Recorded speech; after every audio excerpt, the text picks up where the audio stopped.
Assembleia Legislativa garante assinaturas necessárias para a instalação da CPI da telefonia. Fórum Internacional destaca ações do PAC para assegurar mobilidade urbana a todas as cidades do país. Plenário aprova gratificação a servidores da saúde. E a visita de um grupo de parlamentares ao sul do estado em busca de parcerias para alavancar a indústria do carvão. Isso e muito mais agora no Notícias da Semana.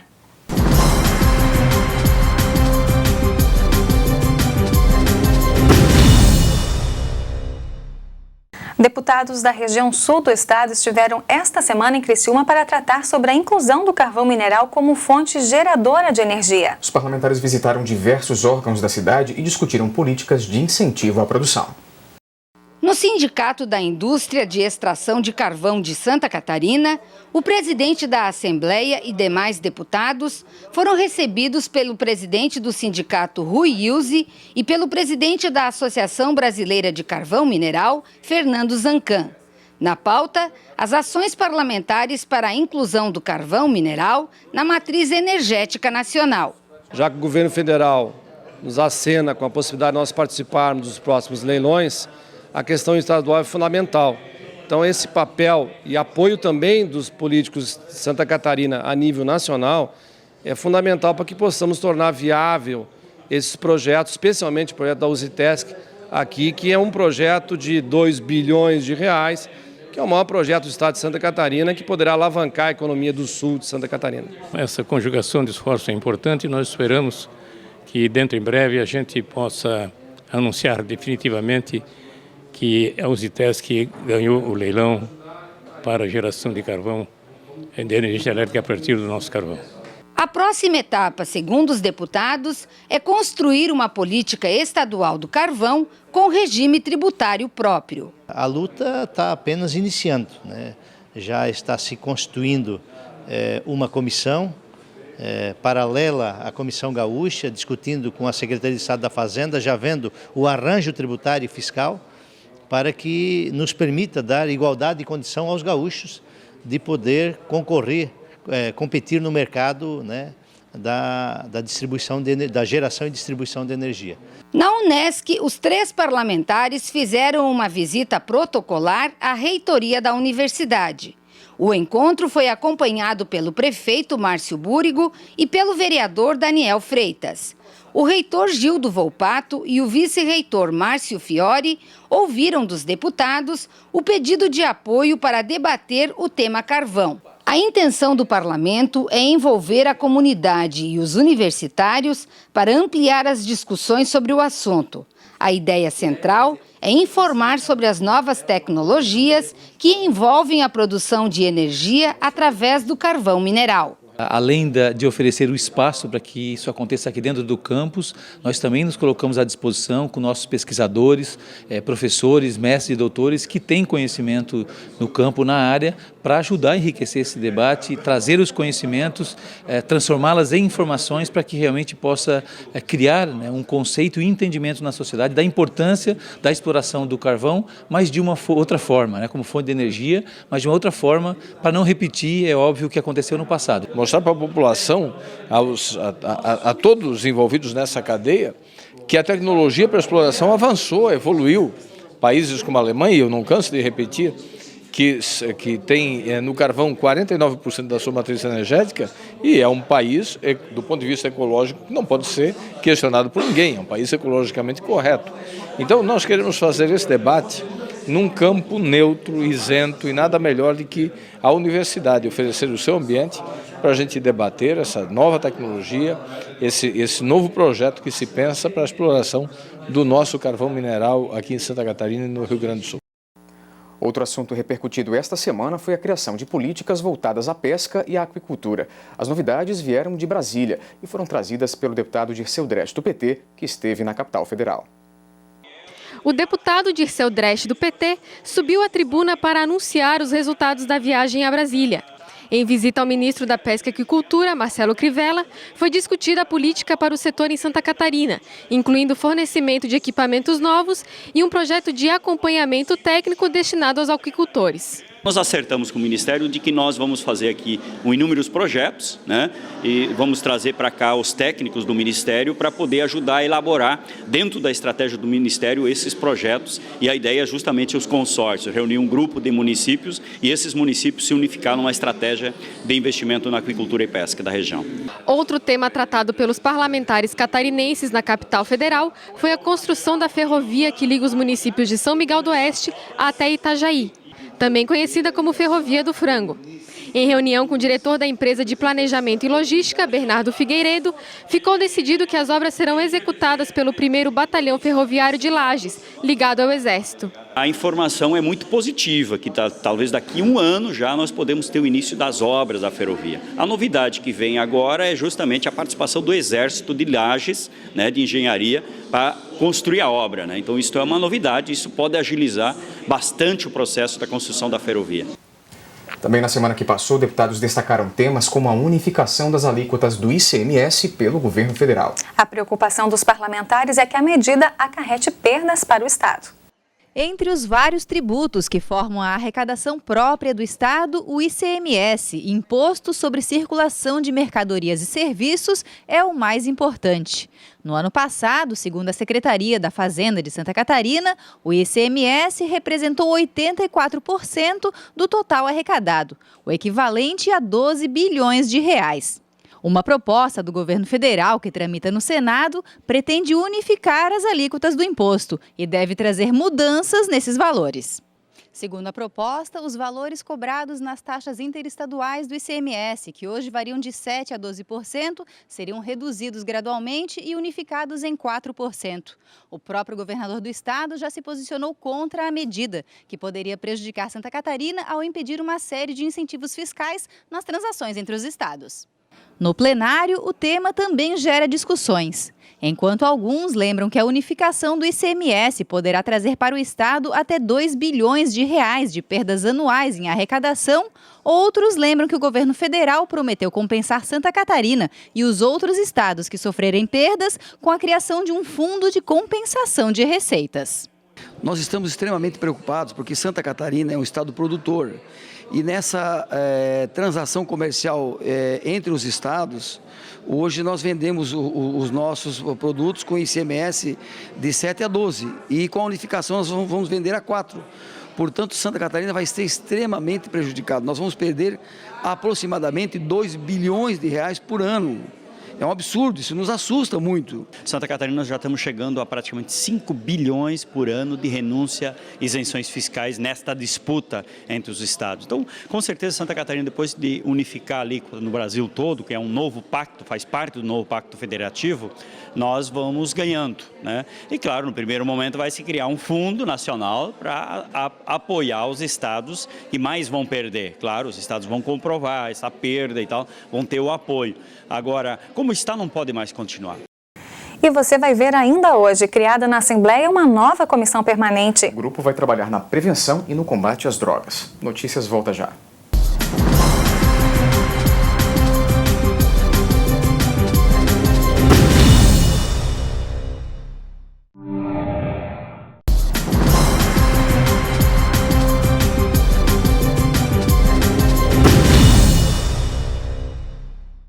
A Assembleia Legislativa deverá instalar em breve uma comissão parlamentar de inquérito para averiguar irregularidades cometidas por empresas de telefonia. A instalação do grupo depende de um número mínimo de assinaturas, mas o movimento pró-CPI já garantiu mais do que o dobro.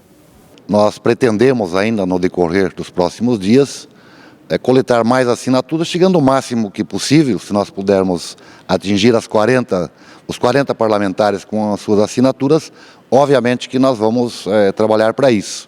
E acreditamos que isso irá acontecer até por conta dessa situação que está ocorrendo no Brasil todo. E após o levantamento dessas informações que nós pretendemos convidar as operadoras, a Anatel e outros órgãos que forem citados, evidentemente, com suas responsabilidades.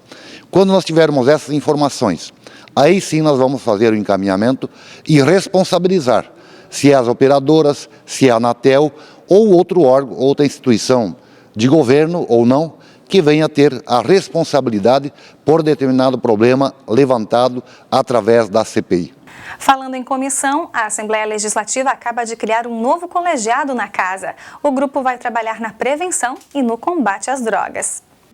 Presidente da Frente Parlamentar de Combate e Prevenção às Drogas, o deputado Ismael dos Santos foi o proponente do projeto de resolução que cria a comissão permanente relacionada a esta temática na Assembleia Legislativa. Com a proposta, o parlamentar pretende intensificar ainda mais o diálogo e as ações de prevenção e combate aos entorpecentes em Santa Catarina. Após a aprovação do projeto em plenário, os partidos começam a indicar os seus representantes. 7 membros irão compor a comissão, que deve ser instalada na próxima terça-feira.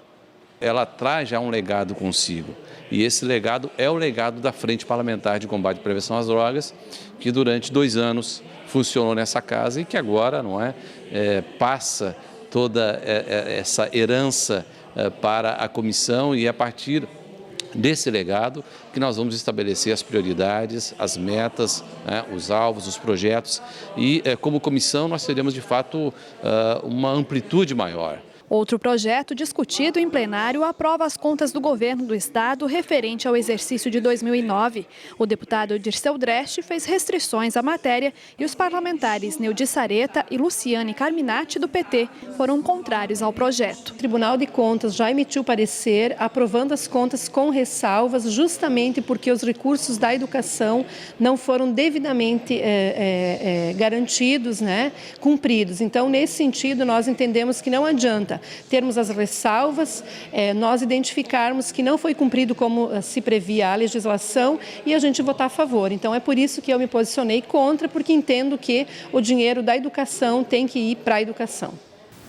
Ainda em plenário, deputados aprovaram o projeto que concede gratificação a servidores da saúde. A matéria prevê que o benefício seja concedido em 3 etapas. Aprovado por unanimidade no plenário, o projeto de lei encaminhado pelo governo do estado cria uma gratificação equivalente a 50% do vencimento para os servidores da saúde no estado. Serão beneficiados analistas técnicos em gestão e promoção da saúde, inclusive admitidos em caráter temporário, e os inativos. A gratificação vai beneficiar cerca de 10 mil servidores, mais de 70% do total. Os valores, que começam a ser pagos já em abril deste ano, variam entre R$ 500 e R$ 1.600. É 50% sobre o vencimento de cada servidor, em 3 parcelas, sendo que a primeira será paga agora em abril. Então ela varia de R$ 478 a R$ 1.628, quando for o 100% da gratificação fechado. Ou seja, os 50% do vencimento, que será só em abril de 2014. Mas nós aguardamos e nesse momento foi um bom negócio sim para os servidores da saúde. Foi uma luta onde os servidores tiveram a capacidade da mobilização e o governo teve a sensibilidade de entender de que haveria a necessidade dessa negociação. E cabe ao parlamento dizer sim ou não. E o parlamento, por unanimidade,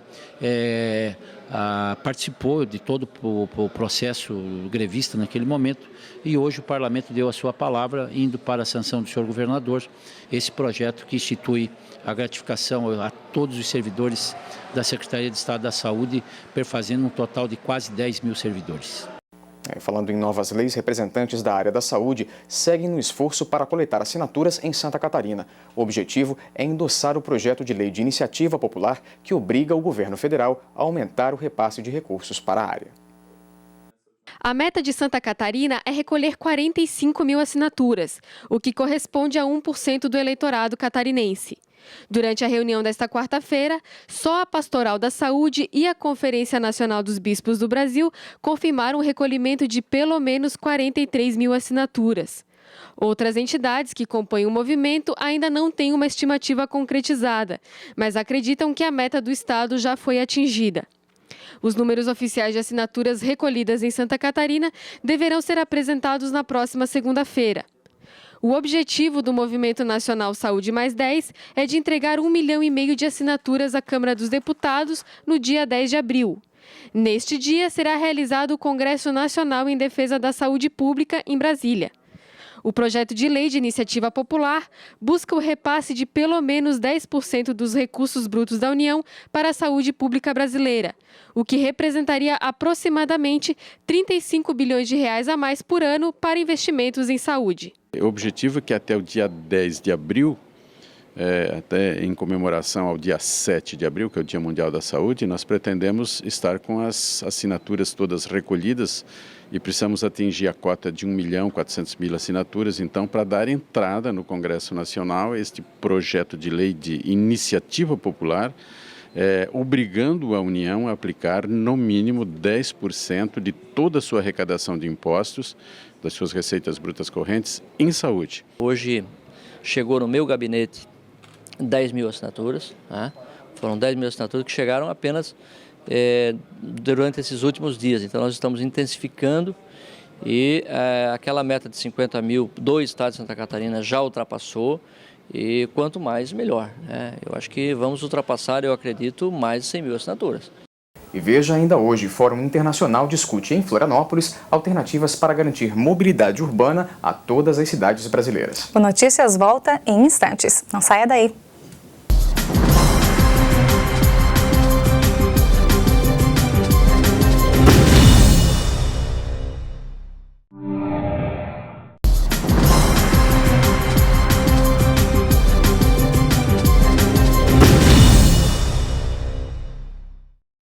A adoção de medidas para garantir aos cidadãos o direito de ir e vir foi tema de um fórum internacional realizado esta semana em Florianópolis. O evento reuniu especialistas do Brasil e do mundo para debater a mobilidade urbana. A mobilidade urbana é uma das prioridades da pauta de planejamento das cidades modernas. A cada ano, os gestores públicos precisam enfrentar o desafio de apresentar sugestões para o tráfego de 3,5 milhões de novos veículos que passam a circular pelas ruas do país, além da atual frota de 75 milhões de carros. A Política Nacional de Mobilidade Urbana passou a exigir que municípios com mais de 20 mil habitantes elaborem e apresentem plano de mobilidade urbana. A intenção é planejar o crescimento das cidades de forma ordenada. O Fórum Internacional em Florianópolis reúne especialistas no assunto do Brasil e do mundo. A proposta é discutir acessibilidade, planejamento urbano e infraestrutura nas cidades.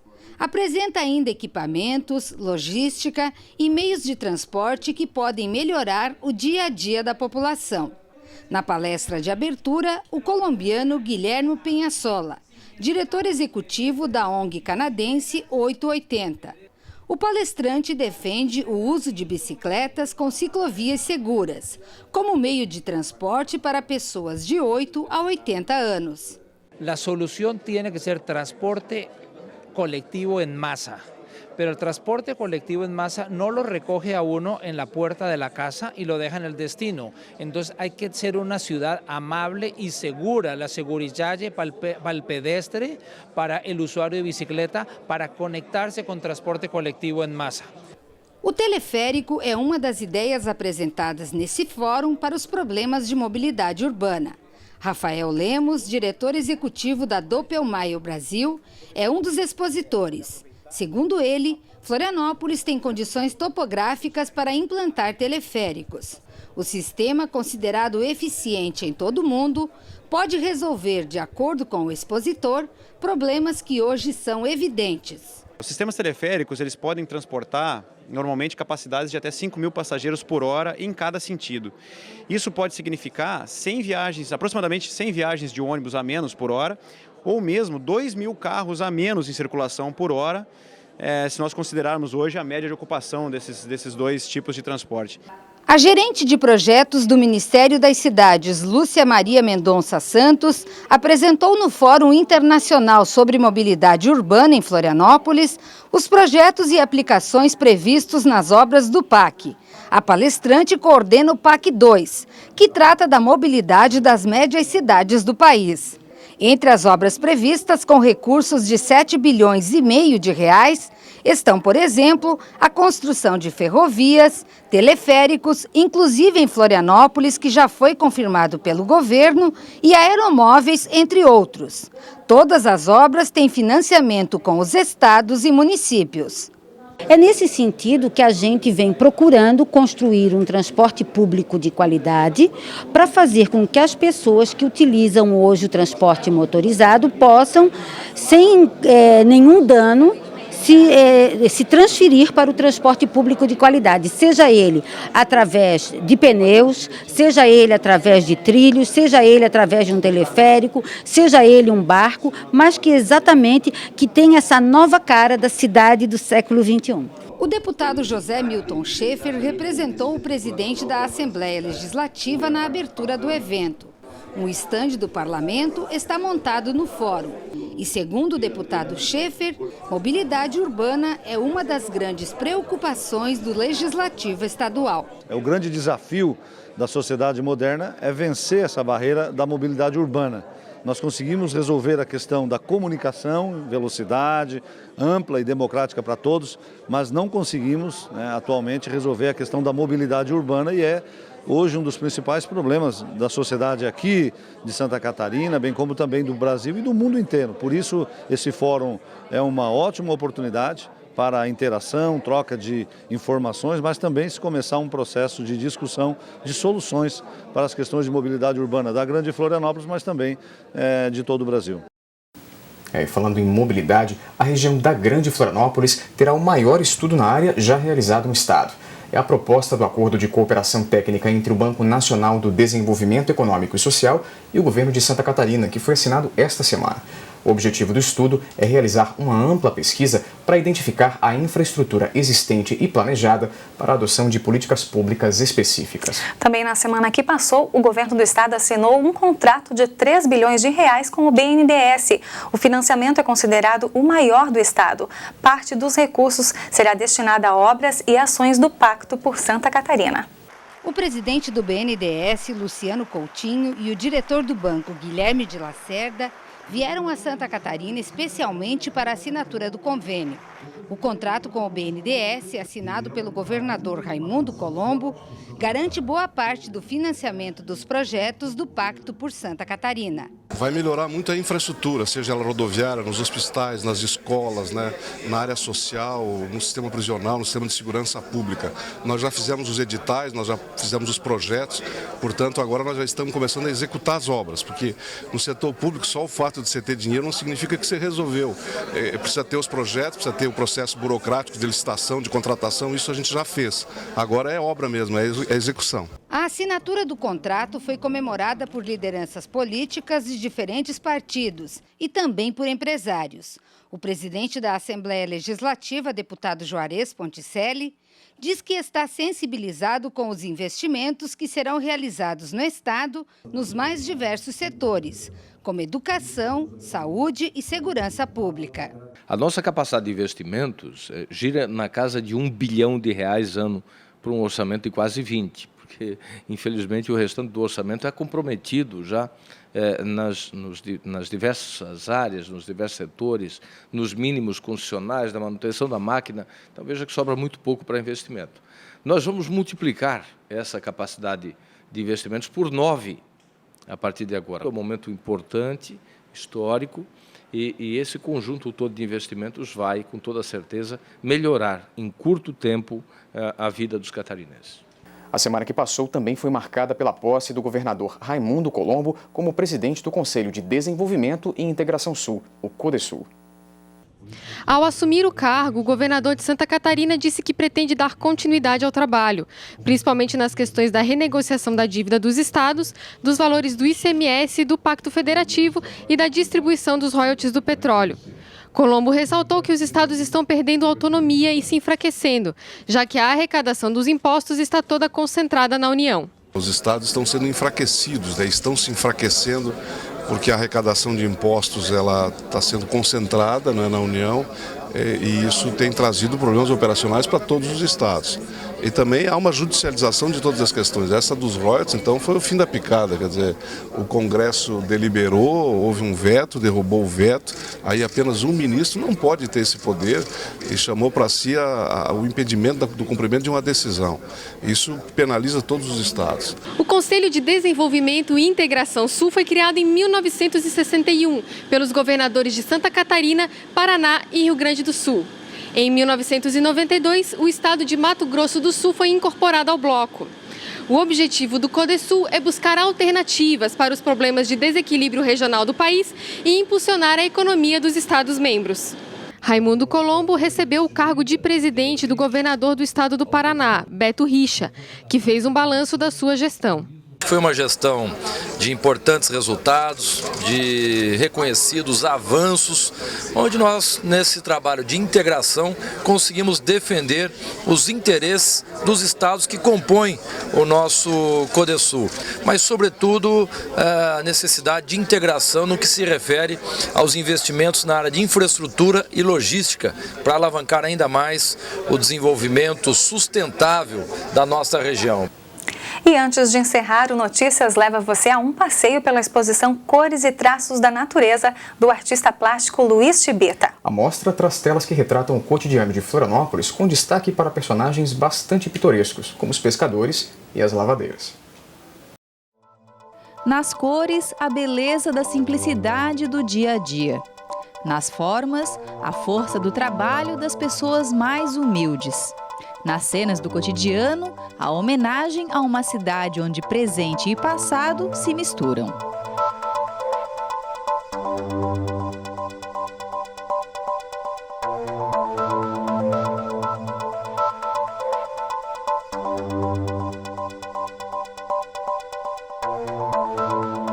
Natural de São Paulo, Luiz Fernando Siqueira Chibita vive há mais de uma década em Criciúma, no sul do estado.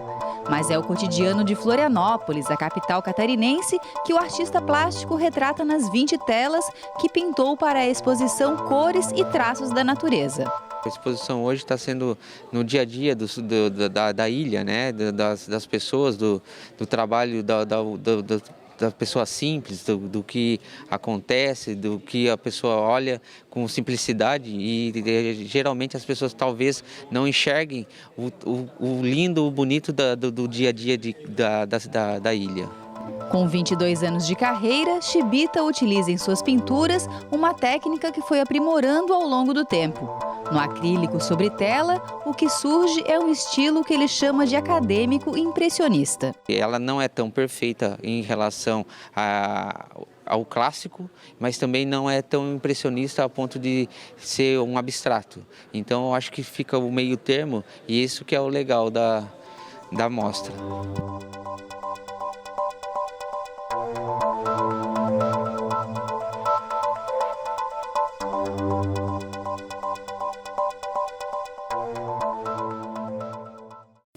E o Notícias da Semana vai ficando por aqui. A gente se vê na semana que vem, no mesmo horário. Até lá!